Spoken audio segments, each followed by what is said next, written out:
Una nuova informazione sta iniziando a prendere forma nei retroscena del mercato italiano e potrebbe innescare un vero effetto domino nelle prossime finestre di trasferimento.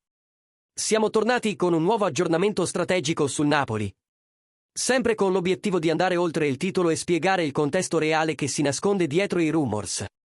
Prima di proseguire, lascia un like e iscriviti al canale, perché il tema di oggi riguarda un centravanti, incastri incrociati e uno scenario internazionale che potrebbe muovere più pedine contemporaneamente. Il nome al centro della discussione è Artem Dovbyk, attualmente alla Roma. Nelle ultime settimane, l'attaccante ucraino è tornato a essere accostato al Napoli, anche attraverso ipotesi di mercato più creative, come una possibile operazione che coinvolgerebbe Lorenzo Lucca. Ma fino a che punto questo scenario è davvero realistico? La risposta arriva dal team mercato di Sky Sport, che ha fatto chiarezza sul dossier. Secondo Sky, è improbabile che l'interesse del Napoli per Dovbyk si trasformi in qualcosa di concreto. L'attaccante è effettivamente sul mercato, ma al momento la pista più calda non porta a Napoli. Il club che si sta muovendo con maggiore convinzione è il Como, che ha manifestato un interesse concreto e costante. Sul piano internazionale, la concorrenza non manca. In Premier League, Everton e West Ham United stanno monitorando la situazione, pronti a inserirsi qualora la Roma decidesse di aprire a una trattativa a condizioni favorevoli. In altre parole, il mercato c'è, ma la fila è tutt'altro che corta. Ed è qui che entra in gioco il cosiddetto l'effetto domino. Sky sottolinea che un'eventuale uscita di Dovbyk potrebbe liberare spazio per altri movimenti offensivi.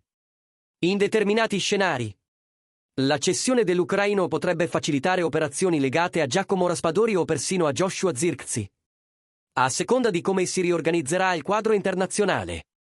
Non si tratterebbe quindi di un percorso diretto Napoli-Dovbyk, ma di una catena di decisioni collegate tra loro. Dal punto di vista del Napoli, l'approccio resta pragmatico.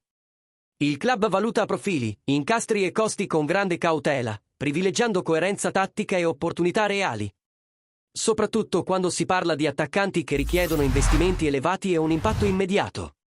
Per questo motivo, nonostante le voci, il dossier Dovbyk non rappresenta una priorità in questo momento. Riassumendo lo scenario, Dovbyk è sul mercato, l'interesse più concreto arriva dal Como. C'è attenzione dalla Premier League e il Napoli osserva da lontano, consapevole del possibile effetto domino. Ma senza affondare il colpo ora. Ora voglio sapere cosa ne pensi tu, tifoso del Napoli. Punteresti su Dovbyk se si presentasse un'opportunità di mercato? Oppure preferisci che il club cerchi altri profili per l'attacco? Lascia la tua opinione nei commenti. E se apprezzi questo tipo di contenuti con retroscena reali e una lettura strategica del mercato, valuta l'invio di un super thanks per sostenere il canale e rafforzare ulteriormente questo lavoro.